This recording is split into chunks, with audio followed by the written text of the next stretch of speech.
Okay, welcome back. We are now going to do the concluding class in episode 31 of Key to Redemption. Are you ready to greet Moshiach?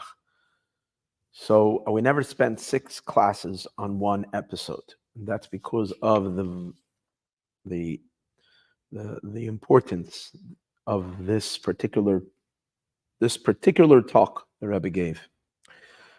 So to understand where we're going now over here, let's first go back to what was in episode 30. In episode 30, the Rebbe said something very, very shocking. Episode 30 is called, what did we call it? I'm trying to remember. Episode 30. Moshiach is revealed. Yeah, that was the shock. The shock is that the Rebbe at that time, in the conclusion of the talk of Parshas Vayera, 1991 it was still, Parshas Vayera, the Rebbe said then powerful words. I mean, mind-blowing words. He was talking about, this is the first time he mentioned that in all the years the Rebbe didn't really speak about this, but suddenly the last year that we heard him speak, he introduces something about Moshiach, and he keeps on repeating it. Episode 30, Parshas Vayera, was the first week he mentions it. He mentions it again in Parshas Chayesara, and he's going to mention it a few more times throughout the remaining talks that the Rebbe was still talking to us. What is that? That is regarding Moshiach himself, regarding his presence in the world. The Rebbe brings an idea that every generation has a potential Moshiach. Since the Jewish people if the world is worthy, the redemption could happen at any moment, there always has to be somebody who can play that role. So the neshama of the person there's always a person who is ready. That is the words he's gonna, someone who is from in other words, Hashem keeps from the progeny of the tribe of Yehuda, from the descendants of King David. There should be always a person in every generation who is worthy to be the Mashiach. It doesn't mean that they're facilitating yet the soul of Mashiach. You see, what happens in people's lives is that there are certain times that a person can have in their own life that we all have a soul, or else we couldn't live, but higher dimensions of our soul are unlocked, or even attached to our soul is a higher soul. So there's always a person that God knows that this person who is a righteous, he's a tzaddik. And obviously, it has a lot to do with first of all, you have to be born with that in mind of God, that he should play that role. But in addition to that, his own work, and he is worthy to be the Mashiach. But that potential is always available. And as the Rebbe brings from the Chassam Sofer, that someone who is worthy from his own righteousness to be the redemption, and when the time of the redemption comes, God will reveal himself to him and will send him. And according to the mystics, that means that God will activate Moshiach's soul inside of him. And then once that is activated, then there is no turning back. Then that person has been appointed not just to be the potential Mashiach, but to be the complete Mashiach. So the Rebbe said in as we discussed in episode 30, that in 1991, that potential Moshiach has already been activated. He's saying that the Rebbe says, since now the only thing that's holding back Moshiach from being activated is that we didn't finish the work. There's work that needs to be done. But since it has already been announced by the leader of the generation, that means that the one who's getting this information from God, that the work has been completed already. There's nothing, and we don't have more work to do. What that means is the words of the Rebbe, that we don't only have the existence of Mashiach as a potential, but we have the revelation of Mashiach already, which means Hashem revealed himself to him already and activated Mashiach's soul in him. And the Rebbe was saying at that time, who is this? Who is the one that God had activated? My saintly father-in-law, the Rebbe of our generation.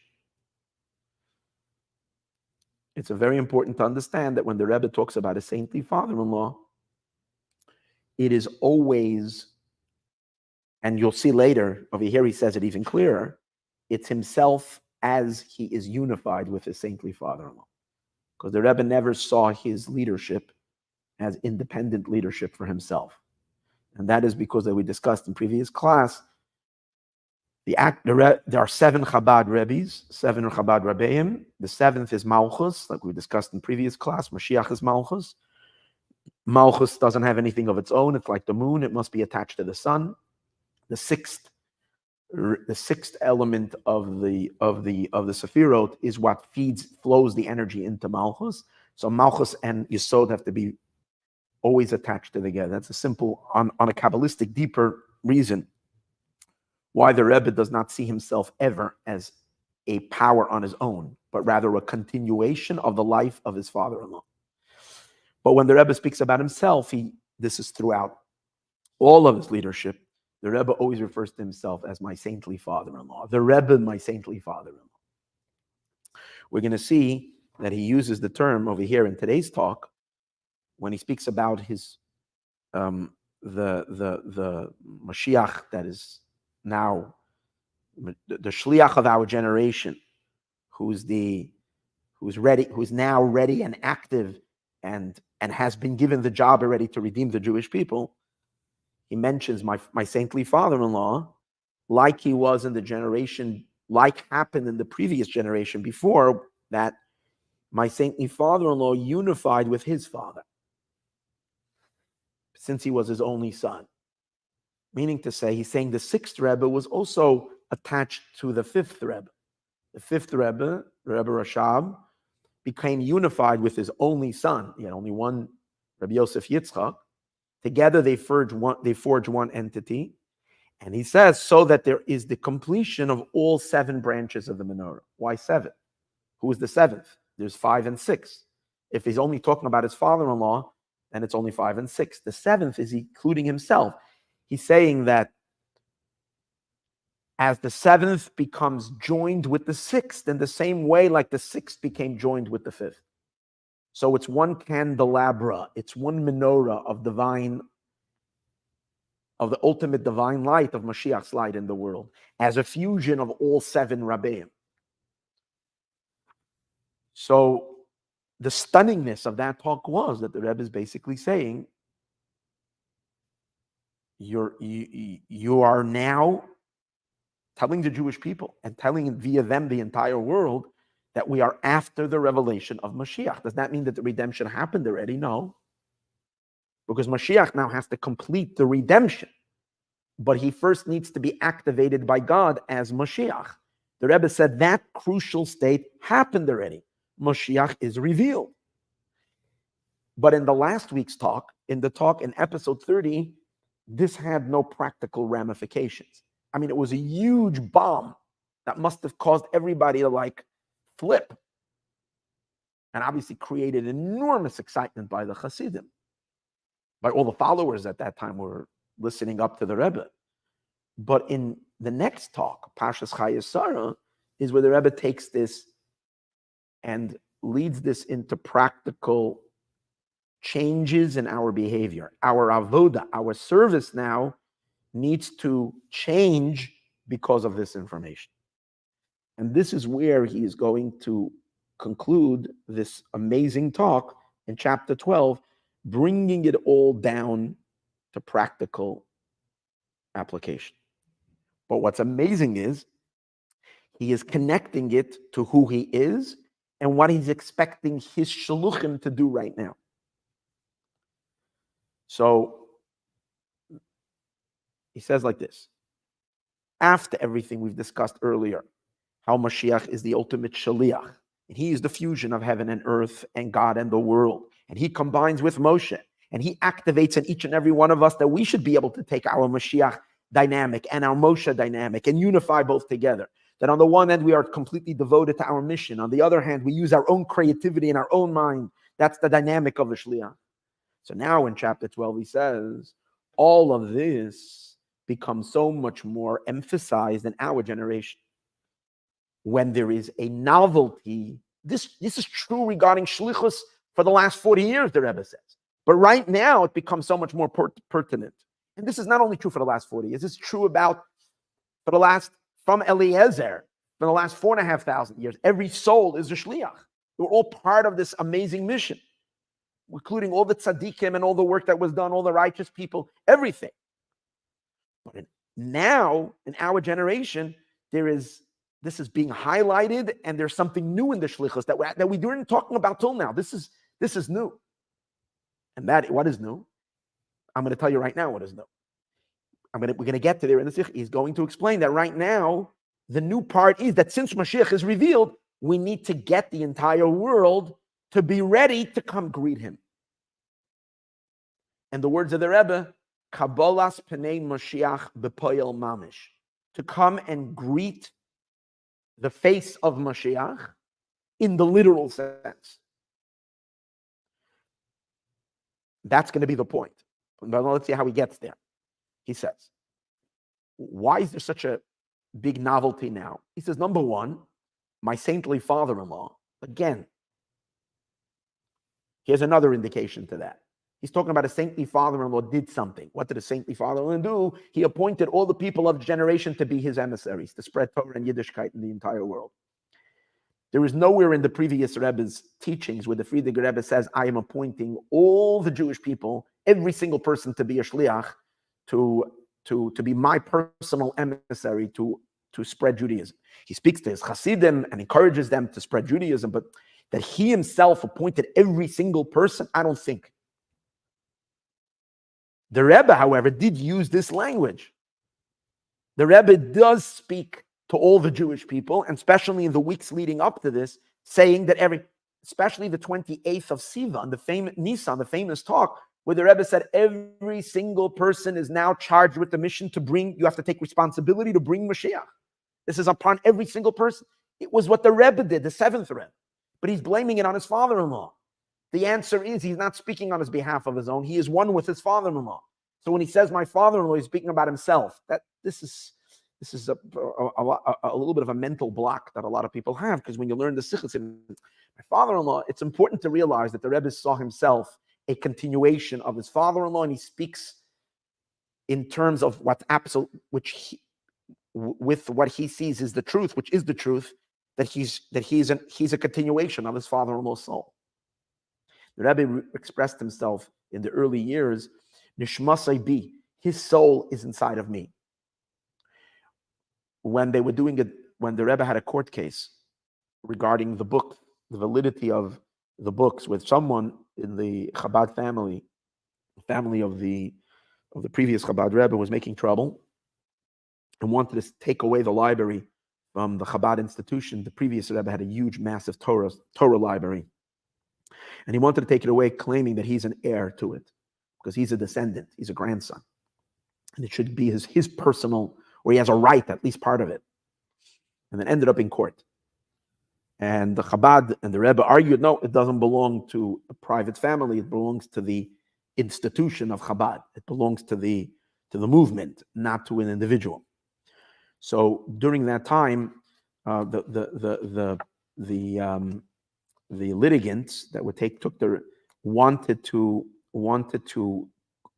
have the Rebbe come and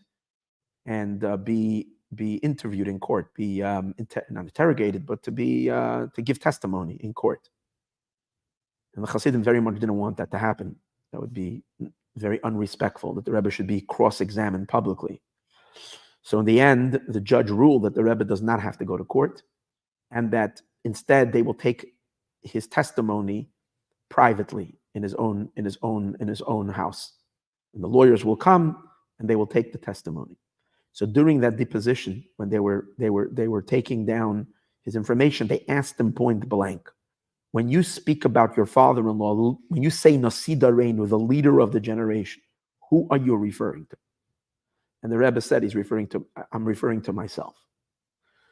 So this is important. This sets this idea to rest, because the Rebbe the entire time is going to say Moshiach is my father-in-law. And I want to emphasize that when the Rebbe speaks about his father-in-law, he speaks about 7 generations. The previous Rebbe was the 6th, and he is the 7th. So he's speaking about himself. So it's important to know that. Based on that, now let's continue learning. He says, in our generation, every single person in this generation has been appointed to be the Rebbe's emissary, to spread Torah, to spread Judaism, to spread the well springs of Hasidus outward, and all the way to be his personal agent. Again, we are all charged to bring the true and complete redemption. Now the Rebbe says something very interesting. He says this idea that that the Rebbe has appointed everybody to be a shliach, to be his personal shliach, has caused an actual change in the minds of people. In the past, communal work was something that was reserved to selected few. Most people shied away and felt that, my business as a Jew is to be a good Jew for myself, to learn Torah, to do mitzvot. I mind my own business. I do my own thing, and that's my responsibility. My responsibility in this world. I'm not responsible for the public. I'm responsible for myself. And there were selected few, obviously, community leaders, rabbis, and so on and so forth, that would be teachers and influences of others.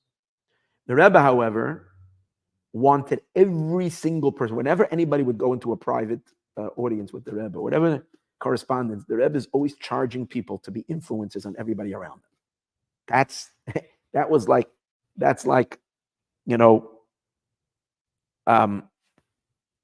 point A that anybody's ever gotten when you went into the Rebbe. The Rebbe would always turn it upon the person. You're responsible. If you're in college, you're responsible to make sure all the Jews in college come to a Hanukkah party or get Jewish material, have access to Jewish material. If you're in the army, you're responsible for all the people around you in the army. If you're in the hospital, you're responsible for all the patients.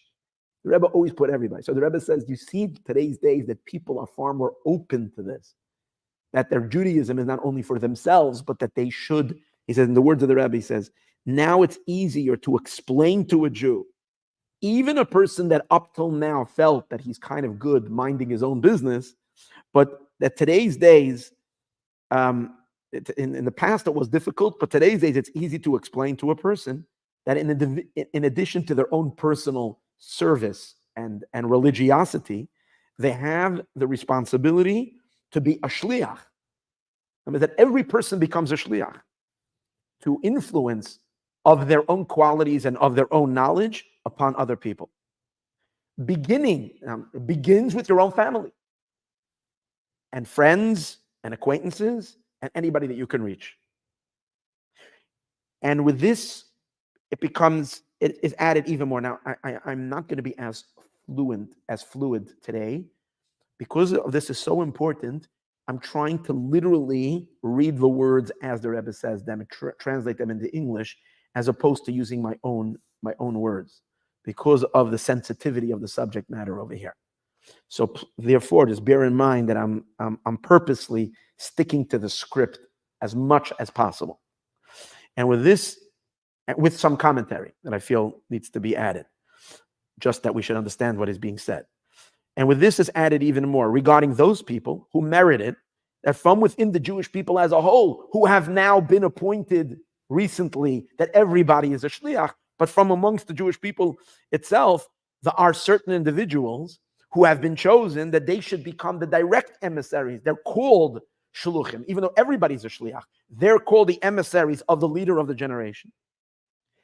What distinguishes them from everyone else is that other people, you have responsibilities. Amongst your responsibilities is also to influence people. But these people are devoted 24/7 to that task. Their entire 24-hour period, the Rebbe says, is sanctioned and devoted to the fulfillment of this shlichus of spreading Torah, Judaism, spreading the well springs of Chasidus, the deeper teachings of Torah, and to bring the redemption. The Rebbe sees it as four things. Soon he's going to say it's really one. Spreading Torah, spreading Judaism, that means mitzvah observance, spreading the deeper teachings of Torah, and bringing the redemption. So all of this is added on in our generation, because now we have a team of people. In other words, until now, there was some concept, an abstract concept, that every soul is a shliach. But now it becomes so much more potent. It becomes so much more highlighted for each and every one of us, because the entire generation is shluchim, everybody. Amongst them, right now I am sitting with what? With people who they are pointed to be 24-hour shluchim, devoted exclusively to this. Now, this is all the time. But now even more, right now the Rebbe says, when all these shluchim from the entire world have gathered together in this global shluchim conference, which when the righteous gather, it's beneficial to the world. That's a statement in Masechta Sanhedrin, Tractate Sanhedrin. It says that when wicked people gather, it's terrible for the world. And I'm going to say it out right now. When the UN gathers wicked people, it's terrible for the world. They're just a gathering of wicked people who can sanction and can applaud the most vile atrocities happening in the world and kind of support it. It's like mind-blowing. So when they gather, it's not beneficial to the world. But when the righteous people gather, when people who are devoted to goodness and kindness and to helping humanity and to help Judaism and help bring Moshiach, when they gather, it creates an enormous benefit for the world. When we say it, the Rebbe says benefit to the world also means the concealment. It benefits to lighten the concealment. The world, because the notion of world is a concealment on God. So it benefits means it lightens the concealment that makes it less concealing. Especially, the Rebbe said that the name of this gathering, that Shabbos, all the shluchim came to be gathered by the Rebbe. It was a yearly gathering. The name of the gathering is called the world gathering. Kinnis HaShluchim Ha'ilami. Ilami means the whole, which means it's possible to have regional gatherings. Sometimes Chabad Shluchim, they gather certain regions, like all the Shluchim of Europe, all the Shluchim of Russia, is a lot of Shluchim, all the Shluchim of the land of Israel, or in America. No, or we have a gathering over here, the Shluchim of the West Coast. The Rebbe says, no, this is the entire global family of Shluchim, the entire world, which this therefore represents the entire world. And their service expresses itself in eradicating the concealment of the entire world, a global concealment, and converting the darkness into light, to the point that the entire world becomes literally a home for Hashem, in a manner of the unification of the Ma and the Ban that we spoke about earlier in the talk, as a preparation for the redemption, like we mentioned earlier. So when you have all the shluchim that are gathered from the entire world, we've created such a power of shlichus to finally, bring it all together to blow away the darkness. So it's so powerful right now. In this room, the Rebbe says it is so powerful. Now, in chapter 13, in this itself would be plausible, or this itself is an effect to all the gatherings we've had up till now. What's special, the Rebbe says, about this year? What do I have now, news that I haven't told you in last year or the year before? We've had these gatherings before. What is special right now? Now there's something new regarding the shlichus work.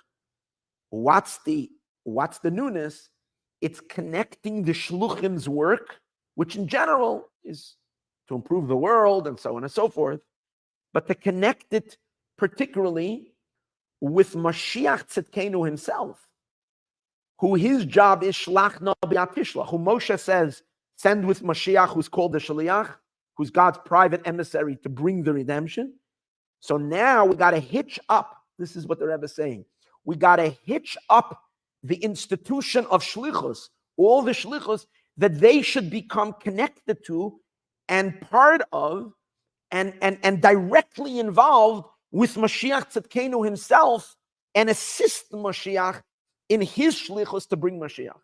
Now, those words he doesn't say right here yet, but he's going to say it later. I'm just smoothing it out as we're working through it. We spoke earlier, the Rebbe says, in chapter 1 of the opening words that the Rebbe said in the beginning, and this was in class number 1, I elaborated on it, that my saintly father-in-law, the leader of the generation, again, remember that, saintly father-in-law referring to saintly father-in-law, he and his saintly father-in-law, notified already that we concluded all the work. We are already standing ready. Imdu hachen kulchem. We are standing already ready to come and greet Mashiach Tzidkenu. In other words, the announcement has been made that everything we needed to do, I sent you out, shluchim, I sent you out to get Jews to do Torah, to learn Torah, to do mitzvot, to create Jewish institutions everywhere, to do all kinds of to spread and inspire Jewish behavior. I've told you also, like 2 hours ago, I don't know how long the Fabrengen went, the Rebbe said, that we've already completed that work. It's done. Fartik. Over. Finito. Done. So because we're done, what's supposed to happen at the end of the work? The prize is supposed to come. Moshiach is supposed to walk through the door, and we should all applaud and start singing for Mashiach. He's ready to walk through the door. But Mashiach needs to have an audience. This is the grand entrance of the grand king who's representing God coming into the world to be king in the world for all of eternity. Shouldn't there be a massive parade?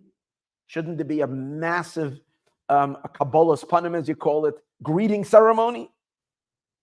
So that's what's necessary now.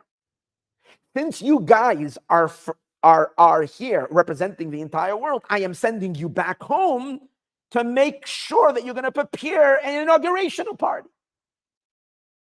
I mean, I'm saying what the Rebbe is going to explain now. How are you going to do that? How are you going to get people who are busy with their businesses and you have to start teaching them about Mashiach. Till now, you were teaching, most of your teaching was Torah studies, most of your teaching were Chassidus, about all kinds of subjects. That's great. Right now, there is an emergency. Right now, Mashiach is standing by the door. He can't walk in because he needs to be greeted. So I need you to go home, get everybody ready to greet him. I skipped further into the Sikha. I just want you to see where it's going. So now I'm going back to his words. He says, we've already discussed earlier that we finished all the work and we're standing already prepared to greet Mashiach. Now the Rebbe says, and if you're not really yet completely convinced, he says, well, this idea, you might think, oh, come on, we really finished everything. The Rebbe says, we see it with our own eyes. It's being shown to us in world events, because many signs that were told by our sages that are going to happen right before the redemption have occurred, beginning with the famous sign of Yalkut Shemaini, where it says that the time of redemption has arrived. Where it says that God says to the Jewish people, your time of redemption has arrived. And Mashiach says, Higi Azman Gulaschem, right? What was the sign that's mentioned in that midrash? When the nations when there is confrontation amongst the nations. It talks about a situation, a scare of war. 1991 was the Persian Gulf War. And it was turning into a global conflict because all the countries were called to fight and extract Iraq from Kuwait. And particularly in the Arabic countries, the Rebbe is saying in the Middle East. It's very interesting how what the Rebbe was talking about then is that the Middle East was cooking, was on fire, it was bubbling. The pot was bubbling. The same bubbling is happening now, including what we've seen recently, that what they called a conference of peace. There was some kind of a conference where they wanted to make peace, basically force Israel to concede land to the Palestinians. He says, and over there they announced that they're willing to give up everything, meaning the Arabs announced, oh, for peace, we're willing to give up of all on our demands, just make us peace. And the Rebbe says, it's very interesting, in parentheses, but in the end, it turns out that the whole thing is absolutely false. In the words of the Rebbe, there's no forest and there's no bears. It's like the story, basically, it comes from a metaphor where there is a story, and I think in Navi, where we're talking about that there is a forest and there's bears, and then the story is that that the whole thing was made up. There was no forest and there's no bears. In other words, the Rebbe says that this whole thing that they're talking about peace, that they mean peace, they're not interested in peace, they're interested in war, and therefore negotiations with them and all of that is detrimental. But he says, it's not over here, this is not the point of right now. He just mentioned it, that this is all signs of the redemption bubbling. It has also been fulfilled already, the sign from the previous year, where it says that the sign was that year is going to be a year of Arenu Neflois.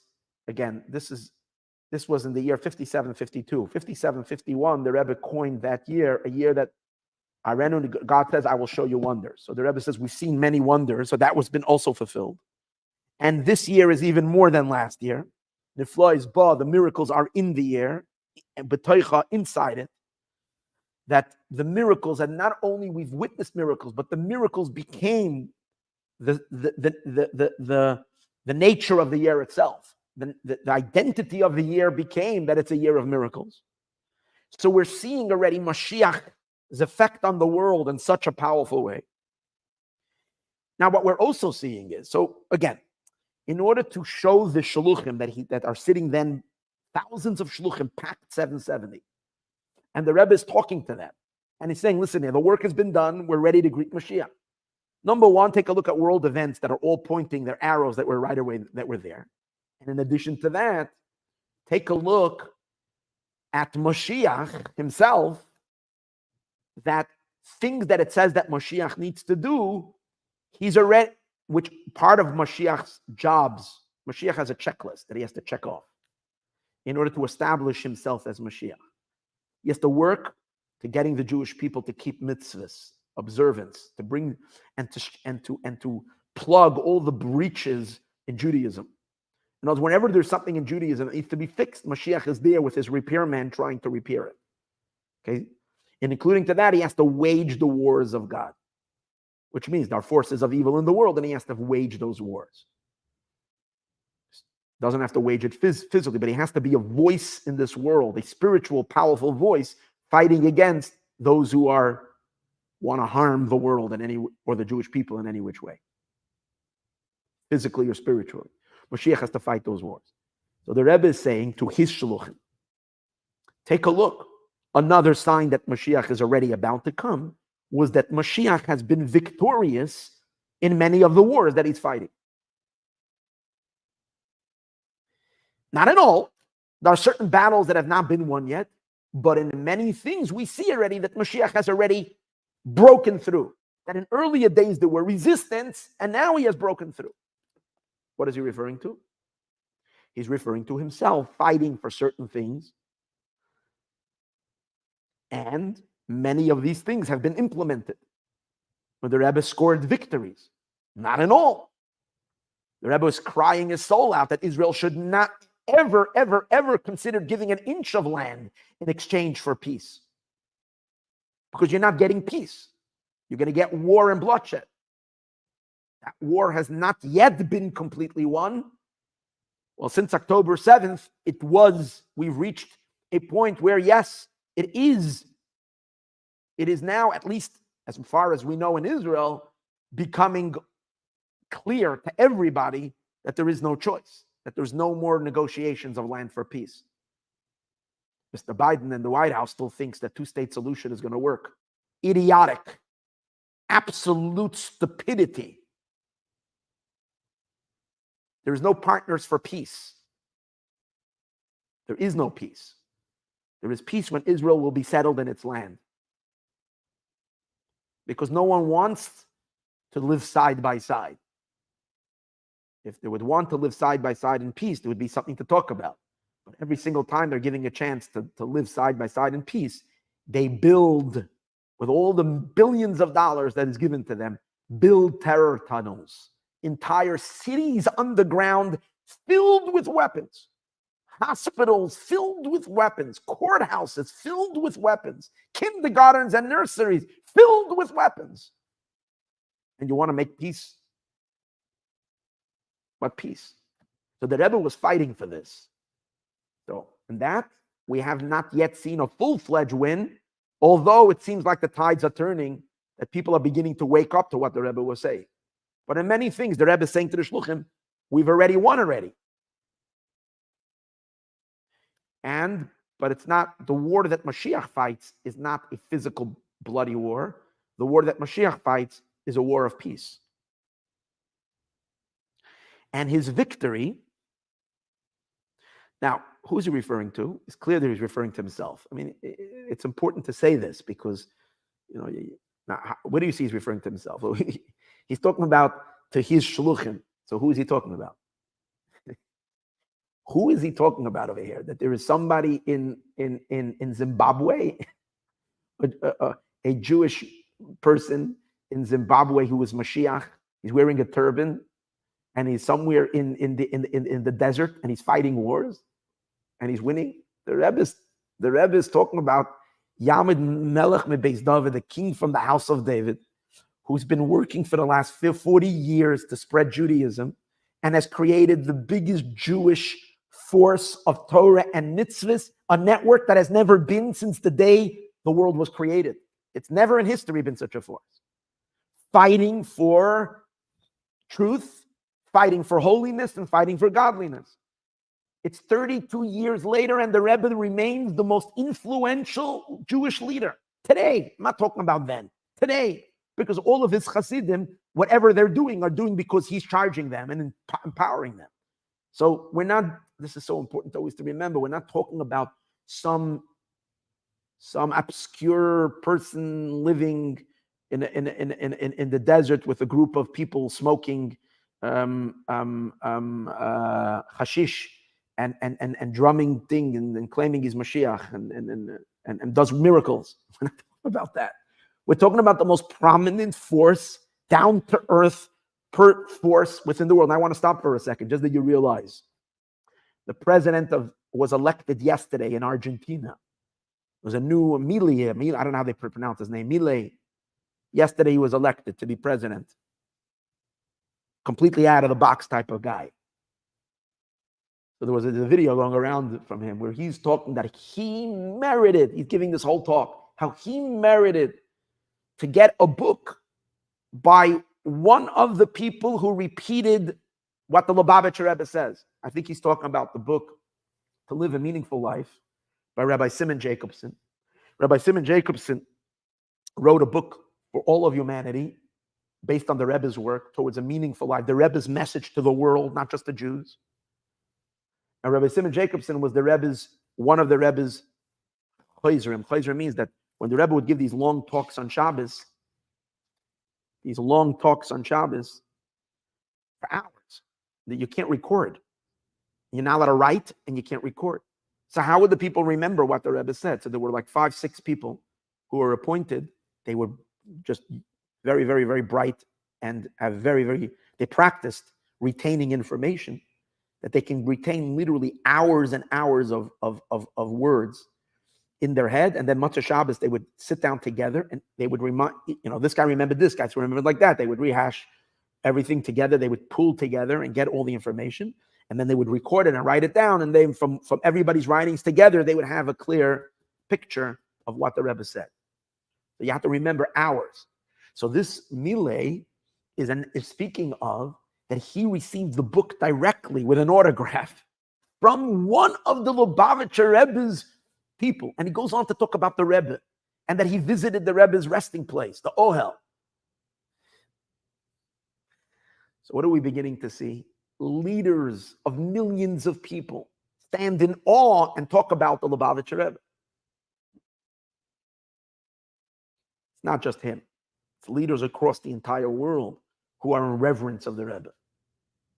I'm just saying this because you're talking about a person, a global, powerful, global influence in the entire world. So the Rebbe says in many things he's already winning the battles. But he says that the word victory, netzach, which is the word for victory, the Rambam says that Mashiach has to persevere and he has to win. So the word netzach also means eternity. So because it means eternity, so it's connected to the spiritual power of netzach. What is the spiritual power of netzach? He says netzach is comprised of 3 letters, nun, tzadik, ches, which is the spiritual energies that take from Mashiach to give him the godly power. In other words, this that Mashiach is being successful in the world and being victorious and winning his battles is because of the spiritual lights. And what is it made up? Nun tzadik ches. And here again, you see how the Rebbe is referring to himself. He says, number one, nun. Nun is referring to the 50th gate of wisdom. There are 50 gates of wisdom. It says no one in the world, even Moses, even Moshe didn't reach the 50th. Only on the day of his passing, Moshe reached the 50th gate. But Moshiach will unlock the 50 gates of wisdom. That's the nun of the word netzach. Tzaddik. Tzaddik, the Rebbe says, what's the tzaddik? Tzaddik, he says, is referring to, it says that Moshiach, he doesn't say these words here, but he referencing something that he spoke about in Pashas Tazria Metzora, back when the first sikh of the Devar Malchus, really. So over there he explains that Moshiach, the power of the redemption is connected to the letter Tzaddik. Because just like Moshe Rabbeinu was his code that he used to bring the first redemption was the word, I've remembered you, Pakoid Pakadati, I've remembered you. Moshiach uses the word Tzemach tzamachti, I have sprouted forth a sprout, referring to Mashiach, who is a sprouts forth. Now the word tzemach and tzamachti begins with the letter tzaddik. Tzaddik is the numeric value of 90. So the Rebbe is saying, and the Rebbe says back then, he's making very brief reference over here, but if you know the sichos, you know what the Rebbe is referencing. He mentioned already then in the Sikh of Tazria Metzora that just like Moshe Rabbeinu revealed himself to the Jewish people when he was 80, because the energy of that redemption was through the word Pakoid Pakadati, which the Pakoid Pakadati is the letter Pei. Pei is 80. So too Mashiach's revelation is connected to Mashiach when Mashiach is 90. Now this year that the Rebbe is talking, 1991, which is 57, 52, the Rebbe was now in his 90th year. And therefore that year was 89, heading towards 90. His birthday would be Yud Aleph Nisan, in the month of Nisan, let's say 4 or 5 months after the Rebbe gives this talk. Would be his 90th birthday, which means now he's in the year of the 90. So the Rebbe says, in Netzach, you have a Nun, which is the 50 gates of wisdom. You have the Tzaddik, the Rebbe says, because this year is called Shnas HaTzaddik, the year of Tzaddik, like the Jewish people call this year, Shnas HaTzaddik. Who called this year Shnas HaTzaddik? The Rebbe called it Shnas HaTzaddik, and the Chassidim started referring to it as it. But again, he's referring to Mashiach's victory, connected to his 90th birthday, to the Lubavitcher Rebbe's 90th birthday. And the Ches is the number 8, which we know that 8 represents beyond nature. Mashiach's energy is associated with number 8, which is transcendental energy, which is also 50, because 50 is also 7 times 7 is 49. 50 is the number 8. So the Nun and the Ches are both similar to each other. The powerful, transcendental, infinite energies of God that Mashiach will contain within himself. And the year of the 90. So that's why you're watching over here that there is Netzach in the world. Now let's not forget the main point. The Rebbe is now showing to the Shluchim he's telling the shluchim, be aware of the fact that how dynamic Mashiach is right now. So from this, it's understood. Okay.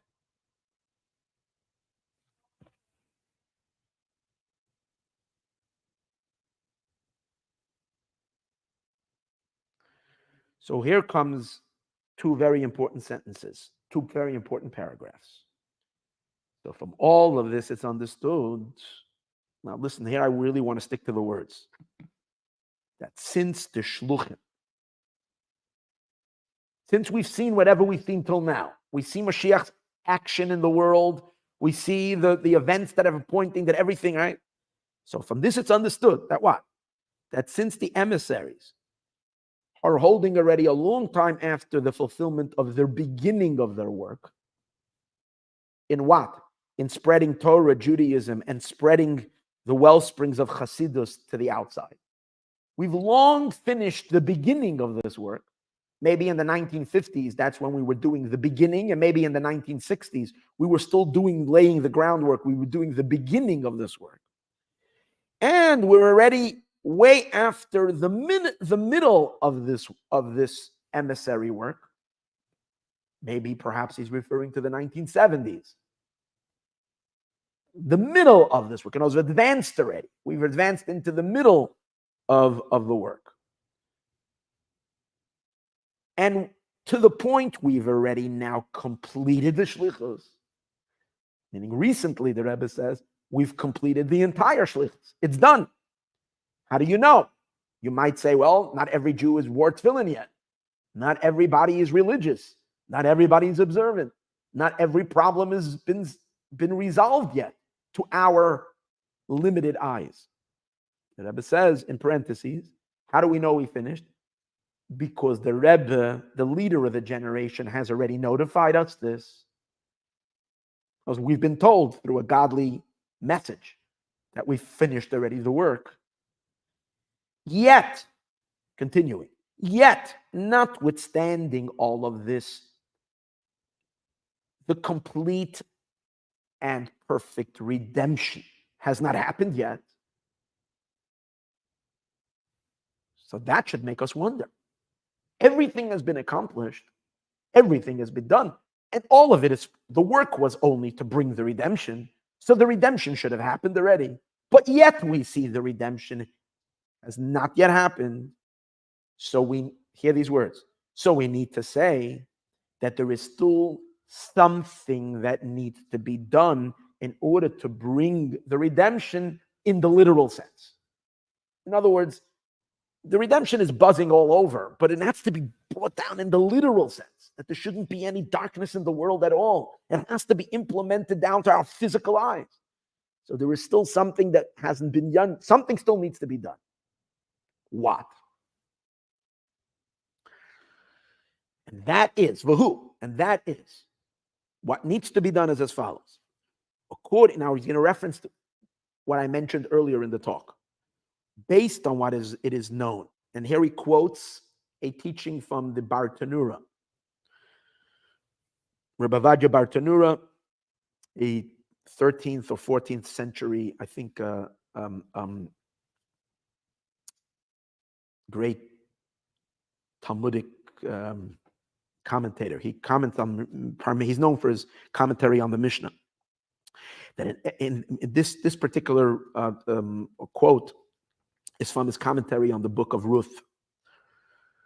And it says over there as follows, that in every generation, someone is born from the descendants of Judah, who is worthy to be the Moshiach for the Jewish people. As I mentioned earlier, there's a potential Moshiach in every generation. And now he quotes from another quote from another great halachic authority, this one from the 18th century, the Chassam Sofer, Ramosha Sofer, the Rabbi of Preshburg. Someone who is worthy because of his righteousness. In other words, because of his personal morality and ethics and self-refinement and his service of God that is impeccable. He is worthy to be the Redeemer. And when the time will arrive, Hashem will reveal himself to him and will send him. End of quote. Now the Rebbe continues. So we know there's a potential Mashiach who could be activated by God. Now, based on the notification of my father-in-law, the leader of the generation, again, himself and his father-in-law, as we discussed earlier, that who is who? Hear these very powerful words. Who's the only shaliach of this generation? What does he mean by that? Didn't he say earlier that every single person is a shaliach? Didn't he say earlier that the shaluchim, he's talking to shaluchim? What does he mean? My father-in-law is the only shaliach. Because God sends one mission. There is one mission. And there's one person appointed on the mission. Everybody else is details and branches from this one person on this mission. So the Rebbe says you might look around, see a lot of Jewish leaders. But there is one person who is the core of the mission. And therefore he's the only shaliach of this generation. Meaning the core shaliach. Everybody else is offshoots and should be executing their shlichus as an extension of the primary shliach. So who's the Rebbe? The Rebbe says, who is the only shliach of our generation? The Rebbe says, my saintly father-in-law, myself. But he doesn't finish over here. And he is, I'm going to quote the words that are stated over here. He's also the one and only exclusive Moshiach in our generation. That means if you want to know who is the person who we spoke about is a potential Moshiach in this generation, who is the Moshiach of the generation who's on standby, the only one, not this contestants, it might be him, it might be him, it might be him. Only one. Who is that? The Rebbe. He's saying the only one. He's the only Shaliach and the only Mashiach. And what did he notify? He notified that all the work was finished already. Shekvar Saimu as Kol Inyanim, that everything was done already. So once everything is done, what happens to Mashiach, the potential Mashiach, once everything is done already? What the Rebbe said it happens in the last talk. In the talk that episode 30, Mashiach is revealed. That's when God speaks to him and activates him as Mashiach. So it's understood, I'm not going back to the Rebbe's words, it's understood that now it's beginning to be fulfilled, the Shalach na b'yat tishlach, this that Moshe Rabbeinu said to God, send the ultimate shaliach, that is now beginning to be revealed. We're holding at the beginning moments, hear these words, 32 years ago, we're holding at the early stages of God sending and activating Moshiach to redeem the world. We're moving from potential to activation, and we're actually already at the beginning stages of that activation of that Moshiach. And if you don't, in order that you don't make a mistake and by mistake blink and think, okay, so let's look around again. Who is the one that God is sending? The Rebbe makes it very clear again. The shalichus, the agency, the emissary of who? My saintly father-in-law. He is the one that God is sending. / the Rebbe himself. It's understood. So therefore, so he's saying there's something left that needs to be done. What is that?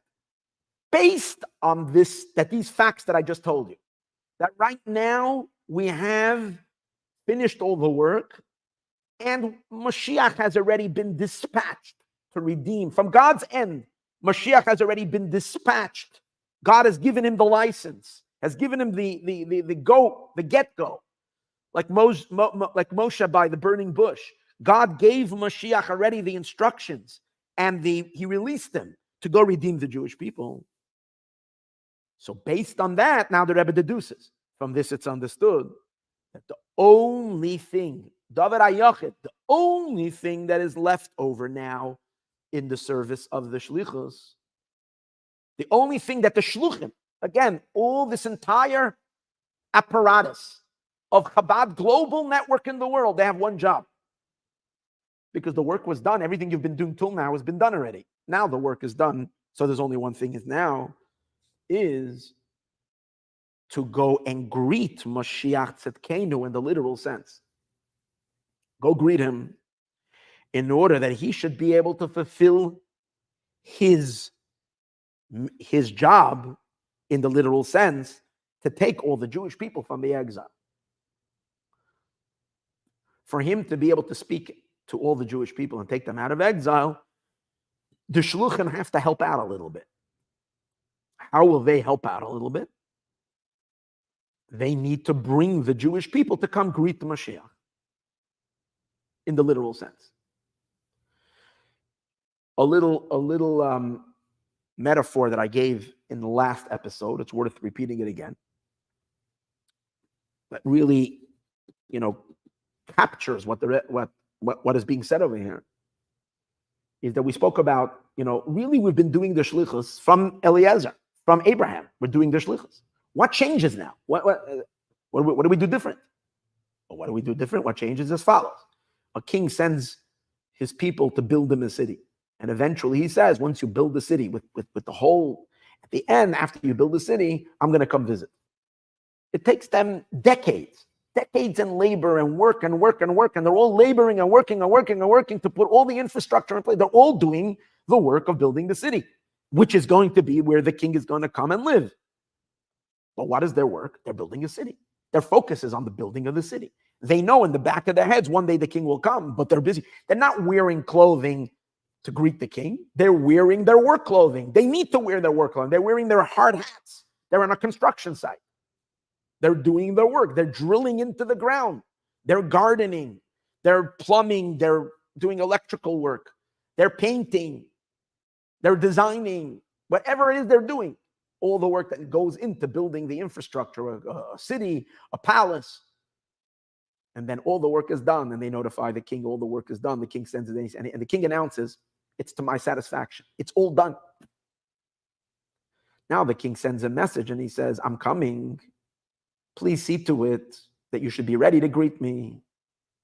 So now they're going to continue working, but the whole work is going to change because everybody's going to run home and shower. Everybody's going to put on clothing. They're going to line the streets with all decorative material. They're going to prepare parades and singing marching bands. That's what the work is going to be. This is what the Lubavitcher Rebbe said 32 years ago. Gewalt. I am ready. I am ready. I've been sent by Hashem already to redeem the Jewish people. Speaking very, very strongly because these are the truths. I'm telling you what the Rebbe said. Obviously, the Rebbe is the absolute emes. So this is what he said. It's painful that these teachings, because you see, God makes a test.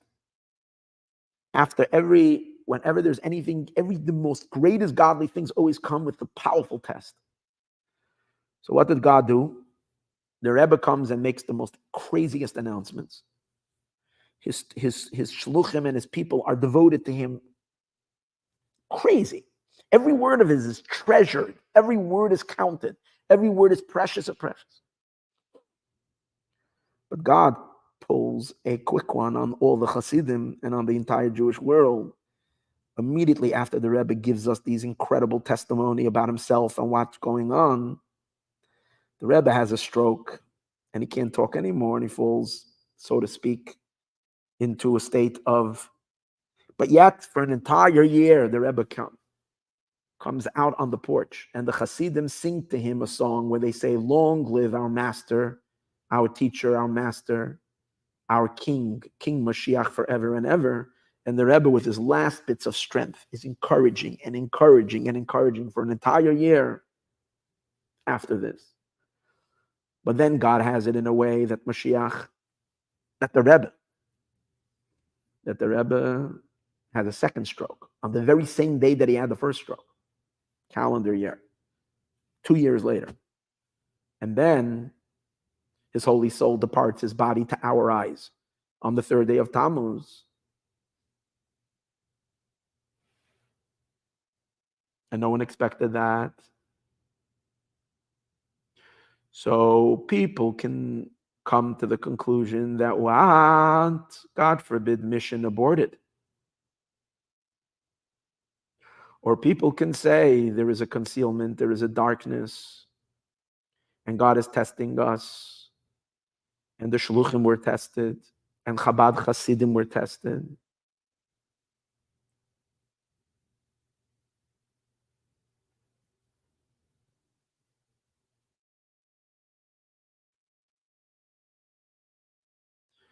People have become so uncomfortable learning this and teaching this because they don't know how to make out of it. But when you learn it thoroughly, you see what is being said. This is the final mission. And of course, the final mission is going to be confusing. Of course, the final mission is going to have every bit of opposition against it.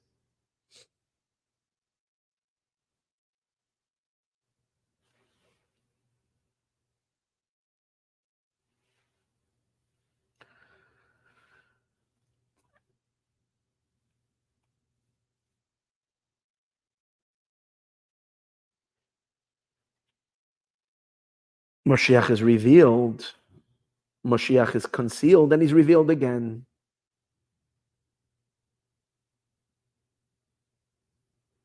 During the time of his concealment, it's our job to prepare ourselves and prepare the world. But let me tell you something. He's not going away. When God revealed himself to Moshiach Tzidkenu and told him that you are Moshiach, because the Rebbe is saying what he hears from Hashem, he doesn't say his own words, then that's the way. The Rebbe did not make any mistakes. I promise that the Rebbe did not make any mistakes. I feel comfortably even making an oath publicly that the Rebbe did not make any mistakes. His words are emes la'amitoy, absolute truth. So where are we standing? We're still standing. Mashiach is standing by the entrance, waiting to be greeted by the entire world. Meanwhile, events happen in the world that shake us to our core, and shake us and shake us and shake us. And those who thought that, we can kind of forget about this mission and just continue Judaism as if nothing happened, as if this didn't, and just continue the Rebbe's work, doing a lot of good things in the world and teaching and making and doing, but pretending that this information, that the work is over and that there's nothing left to do but to teach the world about Mashiach. We can pretend that never happened, and we'll continue doing all the good work. It's becoming harder and harder and harder to say that, because people are realizing that the world as it is becoming unlivable. And God is orchestrating the world and forcing us to now start thinking that Mashiach is coming. But where is Mashiach? Who is Mashiach? Where is he? Well, this picture is hanging in every taxi in Israel, on every billboard, on every signpost. The most famous Jewish rabbi's face that's everywhere. Because everybody knows that this rabbi is the rabbi of all rabbis, the tzaddik of all tzaddikim. And it's across, everybody knows. In other words, let me put it in simple words. When the Rebbe is going to walk into the room, there's not going to be one person in the world who's going to say, it should have been someone else. Everybody's going to say, of course it has to be the Lubavitcher Rebbe. Who else should be Mashiach? He's the one who's in charge of the entire world. He's the one who's reaching everybody. He's the one who's getting every Jew to do mitzvahs. He's the one, of course. It's just that now, because people can't get over the fact that someone who passed away is going to be resurrected. But hold it. Are you crazy or something? It's one of the 13 principles of faith. If we don't believe in resurrection, then we can shut down our Judaism completely. Rambam put that as the 13th principle of faith. We believe in resurrection. So if resurrection for everybody, resurrection for Mashiach as well, if it needs resurrection. Because regarding the Rebbe spoke so many times how things can appear to be passing and not passing. The Rebbe said it about his father-in-law. And I mentioned from the Arizal how it says that Mashiach's soul, Mashiach's body gets taken up to Gan Eden after he's revealed already, but only to a smaller group. And once he's restored to this world, look it up. I'll tell you exactly where it is. In Oyer Hachama, the end of Parsha Shemois. Pirush Oyer Hachama, one of the great commentators, Rabbi Azulai, one of the great commentators on Zohar, in the end of Parsha Shemos. I think it's the last page of Parsha Shemos. It's a whole long piece discussing Mashiach being hidden from the world and then being revealed again.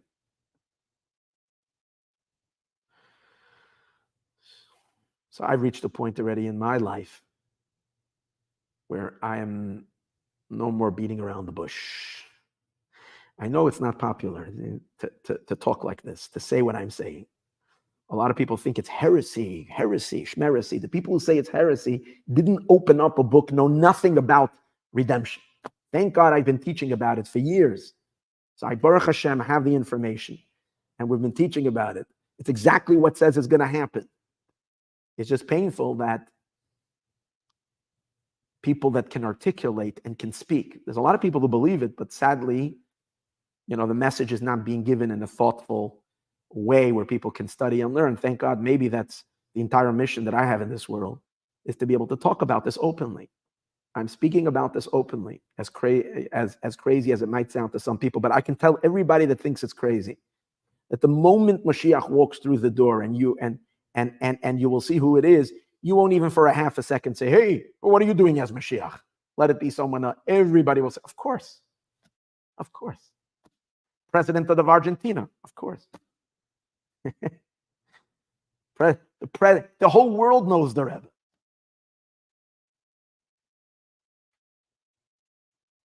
All the leaders. The most admired Jewish leader. That's not the reason he's Mashiach, but that's just showing you that we're talking about the person that's most influential, but this is what the Rebbe said, that he's already been sent. He's standing and waiting. And he spent an entire year with the Hasidim. We're singing, but I guess the work, that wasn't enough. Something needs to be done. And I'll put it this way, in the end, God is going to bring the redemption. It's going to happen. It just would be nicer if the parade would be all prepared already. It would be nicer if we have a beautiful setting and all those that we've educated people and we've taught and understood. So let's go back what the Rebbe says. I'm sorry, I went off a little bit in my own little rant, but I'm going to go back to what the Rebbe says. This thing stands and is even more emphasized in Parshas Shabbos, Parshas Chayesar. This is true now, the whole time, the Rebbe says. But this Shabbos is even more emphasized because this is the Shabbos when we have the Shluchim all get together. Because what did we read on this Shabbos? We read about the Shlichus, that Avram sent Eliezer to the marriage of Yitzchak and Rivka to execute that marriage, which that's the empowerment for Shlichus. So this week we have an extra. In other words, the Rebbe says, "I know I'm giving you a hard task. I know it's a task you're uncomfortable with, but you have the empowerment because Eliezer was sent by." This is the week when we read about Eliezer. So who was the first shliach? So in that sense, by reading it in the Torah, we're all being empowered with this enormous task to fulfill our shlichus that is given to us. And specifically to fulfill which shlichus?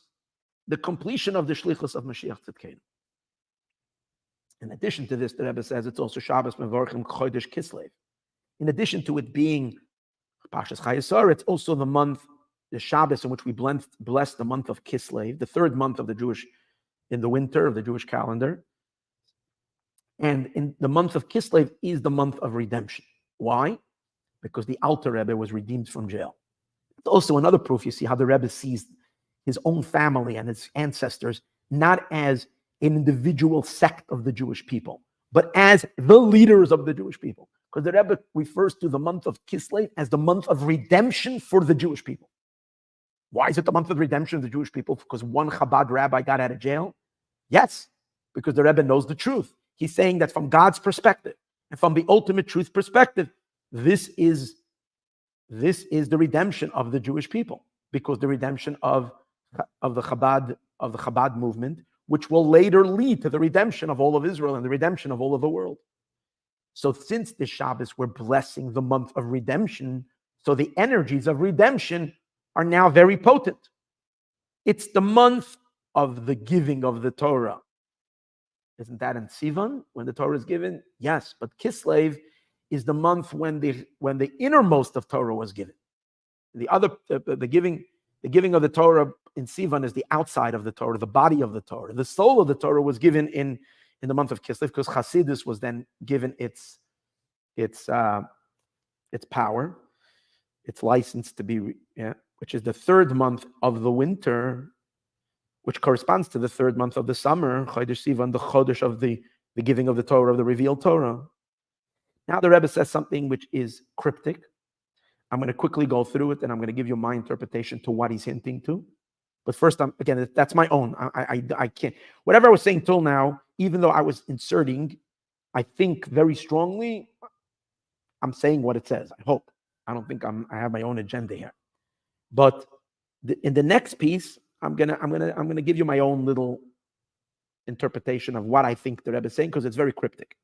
He says, and to add to this, since it's the third month of the winter, and winter in Hebrew is called Geshamim. Geshamim means rain. It really means the third month of the rain season. In Israel, it rains mainly in the winter, like in Los Angeles. So rain, he says, is also connected to Moshiach's mission. Moshiach's mission is connected to rain. Why? Because what is Mashiach? What is rain? What is rain? Rain operates by a mist rising from the ground, forming clouds, and then the clouds come and rain back down. So this dynamic of a mist going up and rising very high and then coming back down as rain is something that we see regarding Mashiach. Why? And the Rebbe says, and that's similar to the moon, because remember we said sun is emanating light from up down. The moon represents rebounding light, reflecting light from the bottom up. We discussed it in last class number 5. So Mashiach is the dynamic of the moon. He's the dynamic of earth rising up to heaven. And he brings the verse that it says in Genesis and Bereshis, that a mist goes up from the earth. And he explains that it's precisely from the earth, which is the name of 52, Ban. Remember, the detached place, which represents the physical, which is the neshama in a body, which is the physical. It rises upwards. How? The coarse physicality that is called corporal body becomes physicality, and from the physical it becomes a mist, which mist is air, which becomes very thin, and it rises higher and higher and higher, higher than the spirit of Mashiach that is hovering over the water, because the mist goes even higher than the spirit of Mashiach that's spirited over the water, the spirit of God, that spirit that hovers over the water, which the sages interpret mean the spirit of Mashiach. Since it becomes the resurrection of my father-in-law, in the literal sense, a soul in a body, not only a spirit that is hovering over the water. What in the world is he saying over here? Doesn't seem to make any sense what's being said over here. To me, over here, the Rebbe was alluding to and hinting to the last 30 years when the Rebbe disappears from our eyes. His physical presence disappears from our eyes. The Rebbe is saying like this: the Mashiach has a neshama, he's inside a body, a physical body. It's made up of the materials of the world. There's a certain corporality to that body. He says, but now there is a procedure. Part of the mission of Mashiach's mission is, part of his mission. Now you can say that this mission is regarding the entire world, to take the coarseness of the world to turn from the coarseness of the world and make it physical. Physical is material, but not materialistic. In other words, the physical can be very materialistic and dark, or it can be refined, and then it's called physical. So part of Mashiach's work is the elevation of the corporal world to the material, from the material to the physical. From the physical, it becomes a very, very fine substance that rises upward. Does that mean the world is going to disappear? It's going to become spirit? But what I think he's referring to is Mashiach himself. The body of Moshiach, of the Rebbe, that seems to be put in the ground and so on and so forth. But as I mentioned earlier, it says in Sfarim that Moshiach gets taken up to Gan Eden with his body. So that means that what? Similar to Elijah the prophet, that his body becomes a spirit. So the Rebbe is saying the coarseness of the body becomes physical. From the physical, it becomes a mist. And as it rises above my father-in-law's spirit. Because the previous Rebbe is a spiritual being, because he's not in a body, but he's the dynamic of Mashiach. But it says in Genesis, the Spirit of God is hovering over the water. So it's explained that that's referring to the Spirit of Mashiach. So Mashiach's spirit is hovering over the water. But now Mashiach's body rises higher up even than the Spirit of Mashiach that's hovering over the water. But then it's resurrected and is resurrected and back a soul in the body. Back in this world, which brings down sort of the soul of my saintly father-in-law back into a neshama in a body. So again, to decipher every nuance of it is a little difficult. But to me, it sounds like we're talking about a dynamic of physicality rising to spirit, and then very, very high, and returning back together with Mashiach's neshama completely into a physical body down over here, having resurrection and having the complete redemption. Again, this is all a parenthetical thing that the Rebbe is saying over here, why this Shabbos is so powerful. And this too is part of Mashiach's mission. Maybe the Rebbe is saying this to the Hasidim because he's giving them a forewarning, which at that time, no one knew what the Rebbe is talking about. I don't think so. But giving a thing that there might be some questions. You might not understand what's going on, but know that this too is part of the mission. So now we go to chapter 14, and the Rebbe says, now he takes it literally down to the practical. And he says, once we know that the shlichus is over, and now the job is for everybody to come and greet Mashiach, let me tell you, shluchim, how you play a role in all of this. What's your job? From this comes the actual hayra, the actual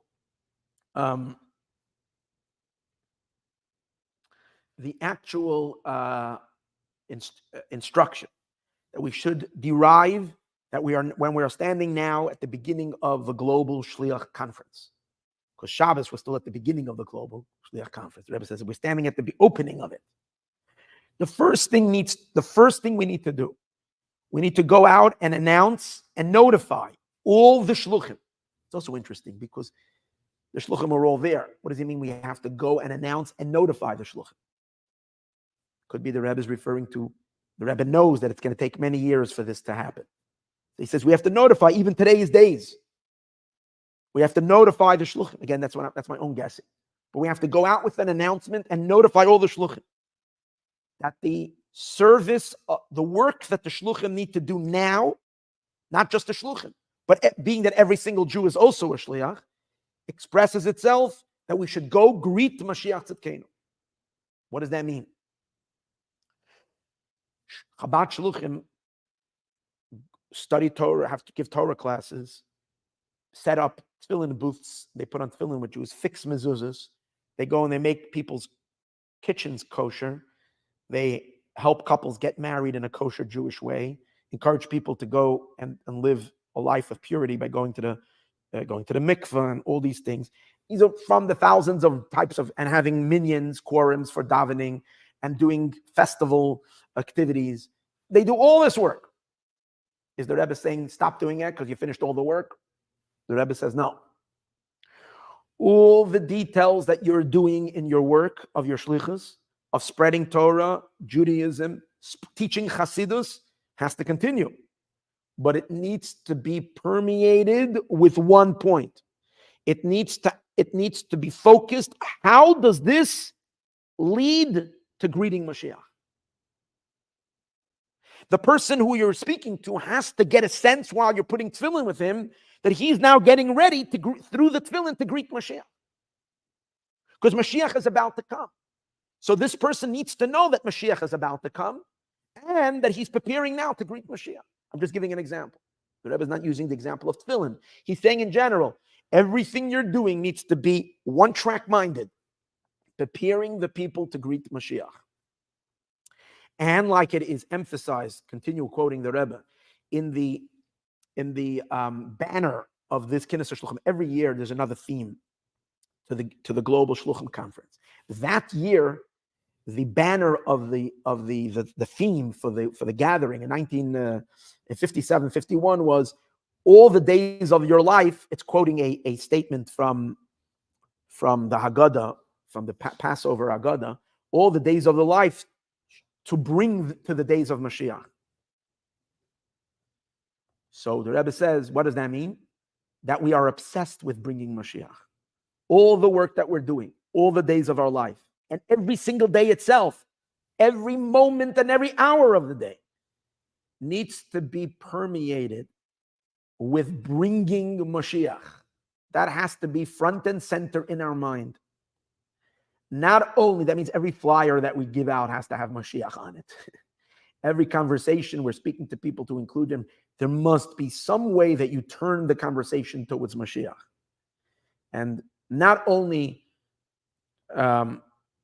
to include the days of Mashiach, which means that, I'm not going to get into this little nuance over here, so it'll take me a few minutes to explain it, so I need to finish already. Not only that the shliach stands and waits. In other words, you say a shliach is saying, listen, I'm doing my work, and I'm waiting for Mashiach will come. When Mashiach will come through the door, I'm going to help him. No, that's not what it means. It means that right now you take an active role to bring Mashiach. You do whatever it takes to bring Mashiach. And the words the sages use say, Lehevi liyamoisa Mashiach, to the days, plural. And here the Rebbe says something very pivotal. Days of Mashiach. So simply you can mean, we know that once Mashiach comes, it's only going to get better and better and better. Especially we know that there are two tkufas. There are two eras in the days of Mashiach. One of them, the world will be more natural. And the other one, the world will be supernatural. Like the Rebbe explains in many talks. So the Rebbe could have, and so when we're saying to activate the Mashiach and to bring Mashiach, it means that you're not only doing to bring the first stage of Mashiach, but even to bring the second era of Mashiach. But the Rebbe doesn't say that. He says that the shliach, each and every, is doing everything to make the two eras in Mashiach himself. Because in Mashiach himself, there are two eras.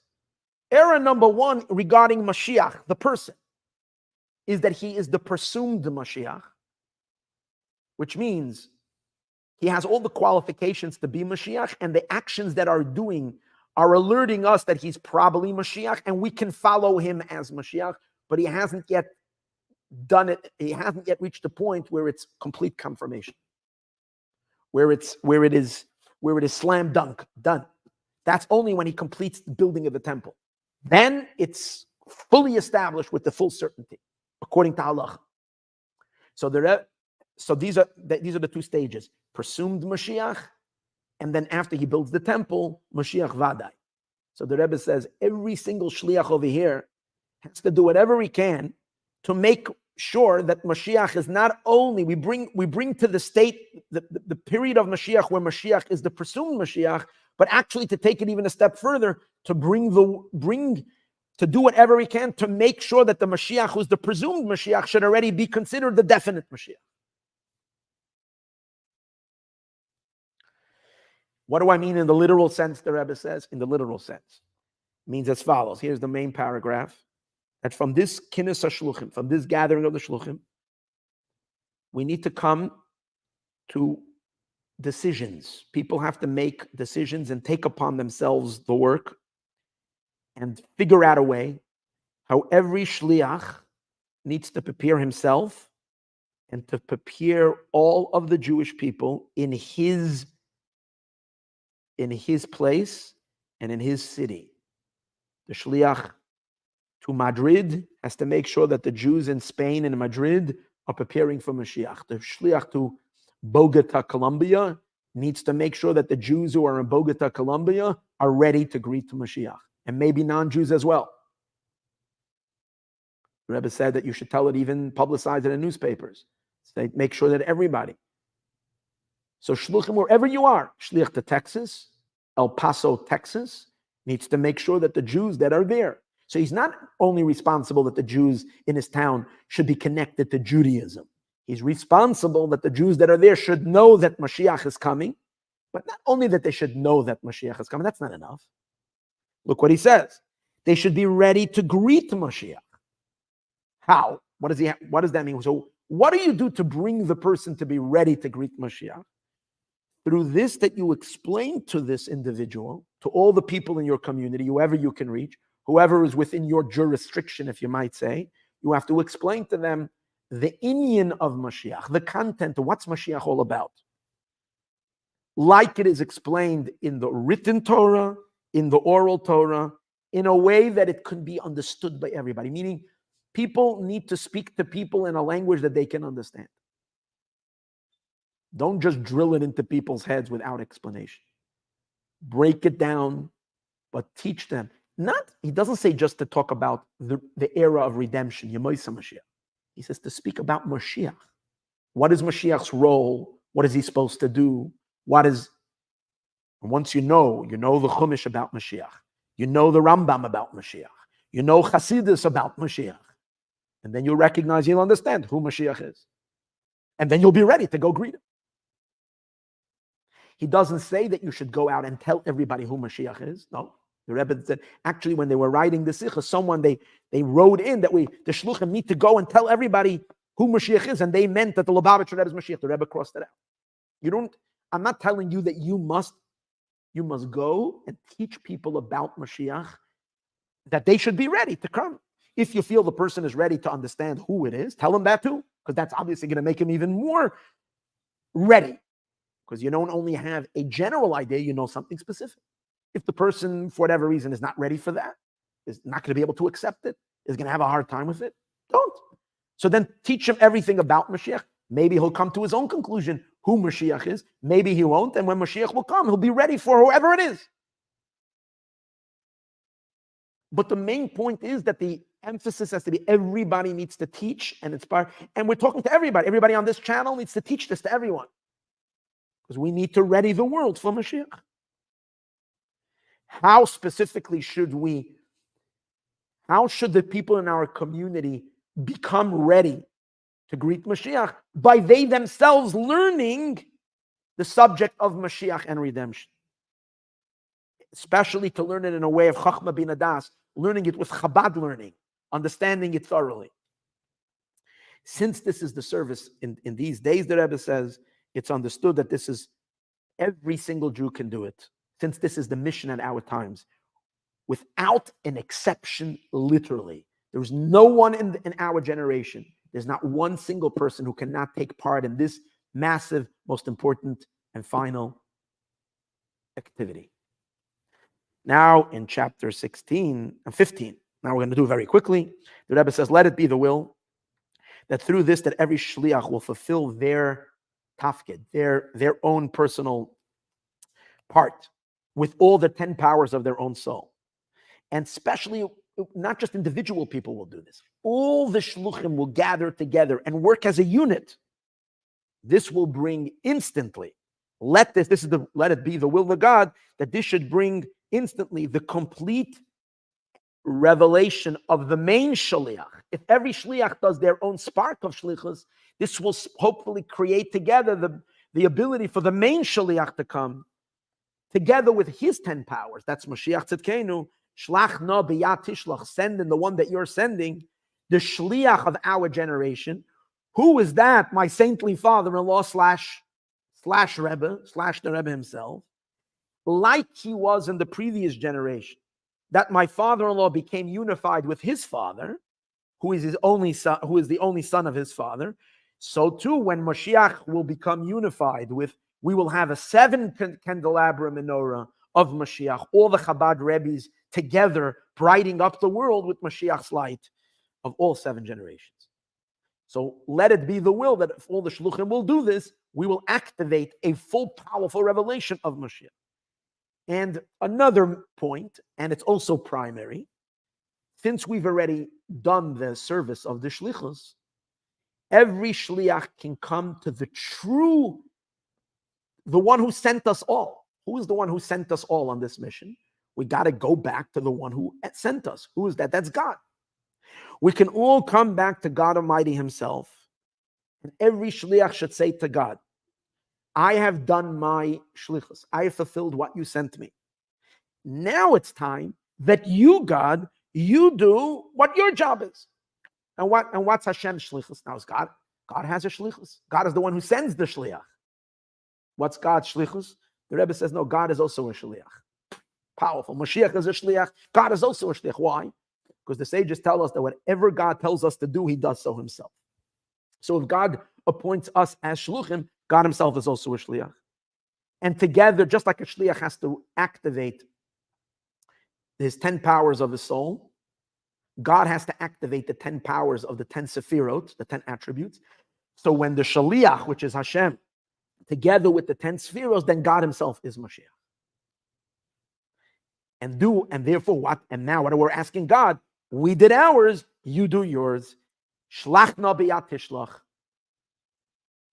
Roll out Mashiach tzedkenu. Let Him, give Him already the full power. Shlach lanu es Mashiach tzedkenu b'poil mamish. Send us our righteous Redeemer in the literal sense. And if there still can be a doubt that God wants to hold the Jewish people still another moment, the Rebbe says, if there's a possibility, I guess the Rebbe was talking 57, 52, 1992, and it's now 2023, and we still don't have the full redemption. So the Rebbe is saying, if there's a possibility that God still wants to hold on to the Jewish people for another moment in exile, because He's deriving so much pleasure from the work that we do in the darkness, from the work that we do in the struggle, the Jew cries out to God and protests and says, no, everything the owner of the house tells you to do, you are supposed to listen, besides if he tells you to get out. What does that mean? It's a Talmudic sages that if your host tells you to hang up your hat or hang up put away your shoes on the side and not step on the carpet with your shoes, you should listen. Don't sit on the couch. Sit on the couch. Do this, do that. Listen to your host. If he tells you to leave, you don't have to listen. I'm not sure on American law, but that's the way it is. The Talmud says, leave. You don't have to leave.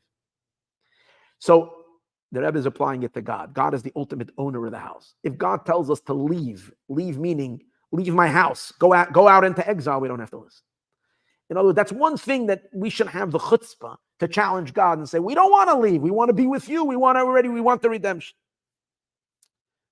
To stay in exile, which is called say outside, even for one more second, we don't agree. We're not good with that. We say to Hashem, Shlach na b'yat tishlach, send in the hand that you're sending, send Mashiach, in the year and in the beginning of the year of Yat Tishlach. What does that mean? The year, the Rebbe is over here, he doesn't even say it's a gematria, but it is a gematria. The numeric value of the word Shlach, no, please send, but the word b'yad tishlach, in the hand that you will send, b'yad tishlach. So yad is 14, tishlach is tafshin lamed ches, which is referring to the year 780 and 38, 5, which is referring to the year 5738.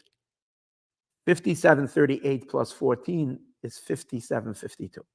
So the Rebbe is saying the year that we're standing in right now is the numeric value of Yat Tishlach. So right now, Hashem, so it looks like the Rebbe is saying clearly, the beginning of this mission has already been activated, but we have not yet been given the full power.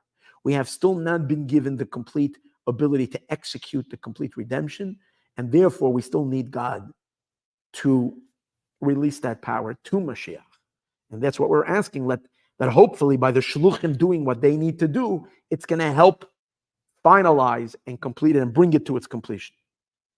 And together with the completion of the service of the shlichus, when we complete our work, we're going to have what's our work? To fuse heaven and earth, male and female dynamics, ma and ban, God and us. So then we're going to have the completion of the marriage, which is, remember we said earlier, I'm not going to go where we said it, but we said earlier, we're going to be able to come to Shir HaShirim, the Song of Songs, which is referring to the ultimate intimacy between God and Israel.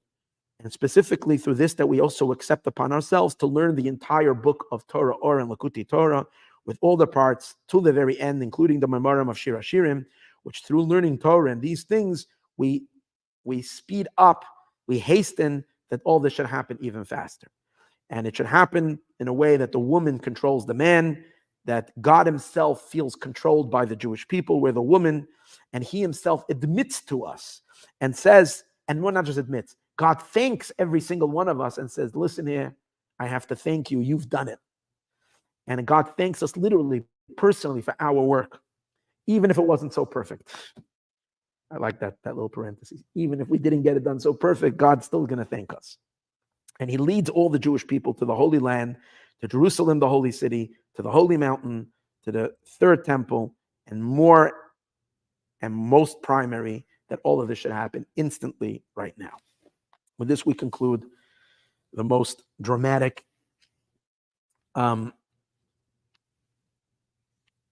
episode in Nikita Redemption in our hands. The Rebbe hands it over to the Shluchim, and he tells them, this is your work. Go out there, get the job done. Come back when you're ready. So now we can say we're ready, because we've already on YouTube discussed everything in such a clear way. And let's see already the fruits of the labor. Thank you, everyone, for joining.